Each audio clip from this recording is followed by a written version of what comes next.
Hey guys, welcome back to my channel. It's Tanya. I go by TheNappyLife here on YouTube. Thank you for tuning into this video, and for those of you who have subscribed to follow my journey, thank you so much for being a part of this, whatever this is. In today's video, I'm going to share with you how I regrew my bald spots and got over alopecia. And it's something that I've mentioned in a lot of my videos, but I've never really shown you what my bald spot looked like, or really ever shown you what that area looks like, because that's kind of hard to do, especially on YouTube. So for the most part, over the years, I've just been finding clever ways to cover it up. Having locks makes it so much easier because the longer hair covers the shorter pieces. So that's what I've been doing over the years, is just trying to cover up the bald spot while regrowing it. So before I go into how I regrew my bald spot, let me just give you a little bit of history about my hair. I went natural in 2019. Prior to going natural, I had been perming my hair, I want to say, since I was 11 or 10. And in 2009 is when my hair started to fall out. And it did it gradually. My hair would just shed in little places until eventually there was nothing left but a bald spot. My intention was to grow my hair back and then perm it. But once I got online and discovered the forums and YouTube, I learned how to take care of my natural hair. So I decided just to go natural, stay natural, and not perm it. So my first year natural, all I did was protective styles. I started wearing wigs, and this was before lace fronts, so it was a horrible looking wig. And then once my hair got long enough, I started braiding it. For the first year, that's the only thing I did to my hair. And while my hair was in braids, I would moisturize, I would wash, I would keep my scalp oiled. And by the end of that year, my hair was so full and so thick and so healthy. So I started experimenting with it and wearing it out and styling it. And about 6 months after that, that's when I noticed that my hair started falling out again, this time only from the middle part. And I just assumed it was the way I was moisturizing my hair, because I wasn't sectioning. I would just put a bunch of product in my hand and then just go like this, and that would be it. So I started paying extra special attention to the middle of my head, because I deemed that the problem area. So I would section my hair, make sure that I would address that area first, and then move on to the rest of my hair. My hair grew back, but it was never really as thick as the rest of my hair. So the hair in the middle was always a little bit thicker. I'm sorry, not thicker, but thinner, and always a little bit drier. After that, my hair was pretty healthy. So from 2010 onward, I would say I was natural, and I locked my hair in 2016. Was it 2016? No, I locked my hair in 2017. It's been 3 years. So prior to starting my locks, my hair started to fall out again. And I just attributed that to the manipulation I was doing. I cut my hair a bunch of times. I did a bunch of styles. I wore a bunch of heavy braids.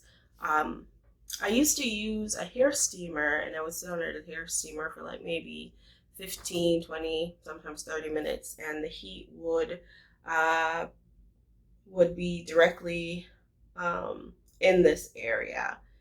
And I feel like a combination of me doing that, using a steamer on my hair so often, and having all that heat directed towards my problem area, as well as manipulating my hair so often and wearing thick and heavy braids, I think that led to my hair falling out again. And this is around 2016. And part of the reason why I was over manipulating my hair is because I knew that locks was one of the things that I wanted to try on my journey. And so in 2016 when I noticed that my hair was falling out again. In the middle, I had a huge patch right here, which was very noticeable. There was some thinning in the back of my hair. Like I had some spots, bald spots there as well, and on the side of my hair. So they were kind of like spread throughout my head, and I felt like if I continued to, go the way I was going as far as what I was doing to my hair, eventually it'll be the same. It would have been the same situation as 2009, where my hair just fell out. Also, I think stress is a factor as well. I do notice that my hair starts to fall out when I'm highly stressed. So those are the contributing factors.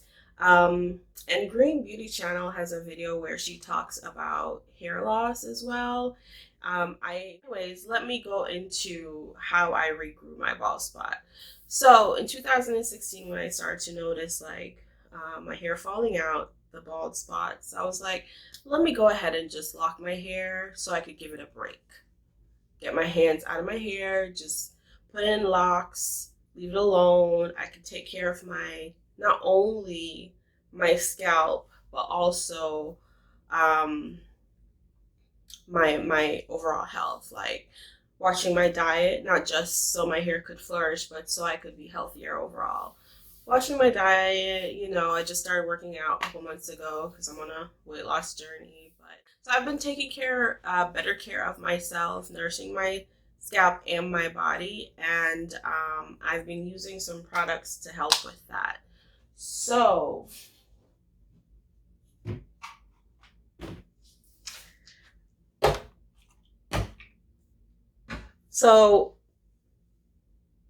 after doing my research, these are the things that I came up with to grow my hair. The first thing, and I give a lot of the credit to this. Well, before I go into that, let me show you what I'm talking about as far as my bald spot. So this is the middle of my hair, which is still pretty thin. And as you can see, the locks in this area are pretty short. This one I just combined, but look how short that is compared to the rest of my hair.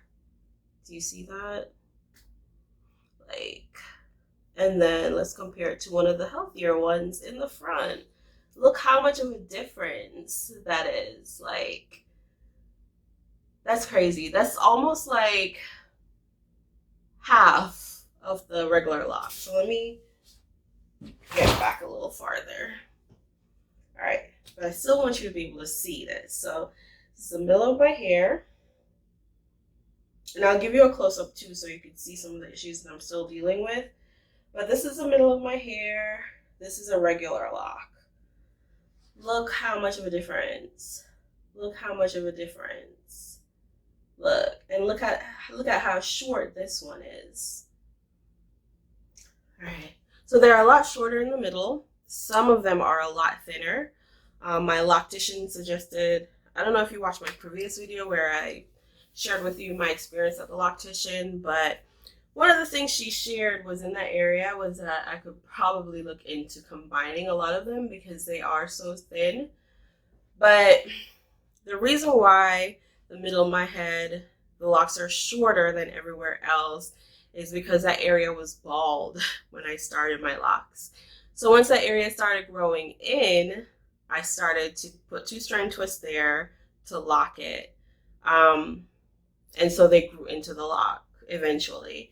But that was my original intention. I knew my hair would probably start growing back once my hair was in locks, and I wasn't manipulating it so much. So I kept that in mind when I was putting my locks in, not to worry about covering up the bald spots because they would probably go in, but just to leave them alone and see what happens. That way, if it did decide to grow back and I did some magic to try to hide it while I was locking my hair, that wouldn't be an issue. So let me turn around so you guys can see. All right, y'all, this is a real deal right here.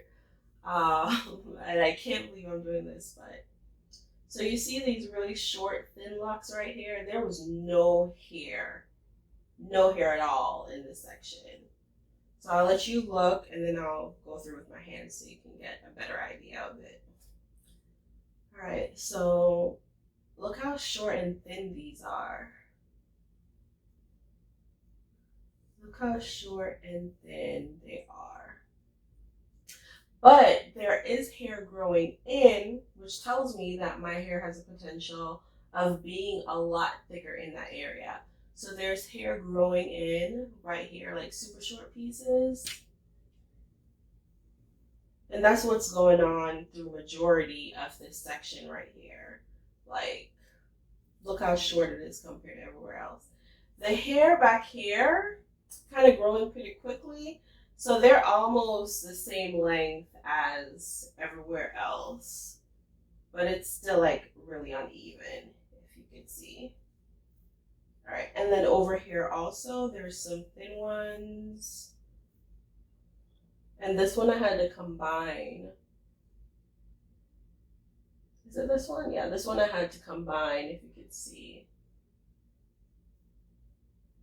Yeah, these are some thin ones right here. There's like short hairs in this section also, which tells me that that has a potential of being thicker also. I hope you guys got a really good look at it. Maybe I could take some pictures. But yeah, as you can see, compared to everywhere else, where like the front of my hair is like, it looks normal, right? It's like thick and healthy. It looks pretty normal. And then we go to the back and it's thin. And that's because of the issues that I had. All right, so let's get into the products. The first product, and this is what I give a lot of the credit to, is MSM Powder. I purchased this on Amazon. I think this is a dietary supplement. It says for joint support, but it's literally the only ingredient in here is MSM, methyl sulfonylmethane, whatever. It's MSM. And it just comes in a powder. And what I do is I take 2 scoops. These are how big the scoops are. And I put it in about 8 ounces of water. I think this holds 8 ounces. Whatever this holds, 8 or 4 ounces of water. And I just put it in this bottle. This is what the bottle looks like. So I think it's like 8 ounces. I put it in this bottle and I dilute it with water or rose water or a mix of both because I like the fragrance of, I like the smell of rose water. I shake it up, let it dissolve because it dissolves really well in water. And then I just mist it on my scalp and on my hair. This has really good benefits, not just for the scalp, but for your hair as well. It conditions the hair and it's supposed to prevent premature graying, but I really haven't looked into that. I was just using it for hair growth. So what is MSM? MSM is a compound that's derived from plants and it's sulfur. It's sulfur. And some of the benefits of sulfur is that it is an antibacterial, antifungal, and it boosts blood flow in the scalp. So it helps to promote growth and it wakens sleeping hair follicles. So it promotes like thicker hair. So it's the middle of my hair is still on the thin side, but it's always been thinner than the rest of my head. But I feel like I could get it to be a little bit fuller. I'm still looking into that. I'm also experimenting with different herbs and herbal infusions and seeing how that works for my scalp and my hair. Because I have also been using this oil to help regrow my hair. Let me tell you about wild growth hair oil. I also purchased this on Amazon. I got the twin pack. This oil is great. This I can testify to. The combination of the MSM and the wild growth, I feel like that's what did it for me. So, what's in this hair oil? Let's look at the ingredients. They also have a lighter oil as well, but this one was really what helped to get my hair to grow. So the main ingredient is coconut oil. Then there's olive, jojoba, rice bran, cocoa butter, acerola. Need to look that up. Pomegranate, rose hip, pumpkin seed extracts of mushroom, chickpea, lentil, cocoa mass, sesame seed, essential oils of clary, sage, eucalyptus, frankincense, geranium, grapefruit, lavender, and peppermint. But yeah, this is what helped a lot along with the MSM. But the only problem I have with this oil is that I notice that it irritates my scalp. Having to wash it a lot more often, but as soon as I go back to using this, my scalp just itches again. And I've been using this oil and the spray mixture for the last year and a half. So the reason I know that this is the culprit that's making my scalp itch is because I don't get an itchy scalp when I stop using it. When I stop using this. And in the past, when I've used coconut oil on my scalp, it's done the same thing. It feels like it's on fire and I'm constantly itching. That's what I'm getting from this oil. So I haven't used it in a couple of weeks because I'm like, so going forward, I'm going to continue to use the MSM powder in my spray bottle. But as far as the oil, even though it's worked so well for me, I'm going to have to look into other options. Especially since I can make my own infusions. And that's something that I've been experimenting with. And I've been looking up ingredients and the benefits for hair and the scalp. And I feel like I have like a good formula that I've been testing out that I've been using on my hair in place of the wild growth because I just can't I can't handle the irritation anymore. So yep, that is what I did to regrow my hair. Let me know if you found this video useful. If you have any questions, put them in the comment section. If you have anything you want to share, put that in the comment section. What's your go-to, or what is the one product that you just stand by, or ingredient, or herb or plant, whatever it is? What's the one thing you stand by as far as hair growth? All right, if you found this useful, give me a thumbs up. Thank you for watching. If you're new, please subscribe to my channel for more content. In the next video, I will be talking about my 3-year and 4-month natural hair journey. I also have some product reviews coming out that I want to share with you guys. I found some Locs products that I'm hopeful are going to work well on my hair, and I plan on sharing them with you in an upcoming video. So I will see you soon. Thanks for watching. Bye.